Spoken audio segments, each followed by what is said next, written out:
Enchaîner les mails, les allers-retours de son étude à la Chambre et les réunions, c'est le quotidien de Corinne Fouquet-Antoniotti. En mai dernier, à peine 42 ans, elle a été élue à la présidence de la Chambre des notaires. Je vous le laisse ou... Non, c'est bon. D'accord. Merci beaucoup. C'est la troisième femme à accéder à cette fonction en Haute-Corse. Mon prédécesseur était déjà une femme, c'était maître Mamélia Saint-Florent. Il y avait déjà eu, il y a quelques années, maître Pierre, qui avait fait 2 mandats. Donc ça se fait toujours de façon assez fluide, en fait. Il n'y a pas vraiment de combat ou de difficulté. Ce sont nos confrères qui nous choisissent, qui nous élisent. Et ça s'est toujours fait jusque-là très naturellement. Dans son étude, Corinne compte 4 associés, dont 3 femmes.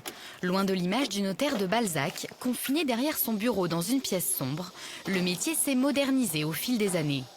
En France, un notaire sur 3 est une femme. La Haute-Corse dépasse la moyenne nationale. Sur un total de 43 notaires, 26 sont des femmes. Un métier passion qui oblige Corinne à jongler entre 3 casquettes.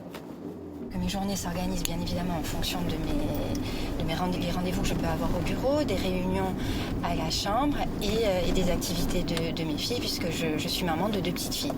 Donc ça commence tôt le matin et ça se termine tard le soir.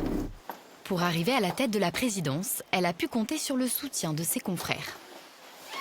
Salut, tu vas bien? Corinne a insufflé sa jeunesse et son altruisme. C'est quelqu'un qui est extrêmement tourné vers les autres et je pense que c'est un souffle nouveau qui est apporté à la profession.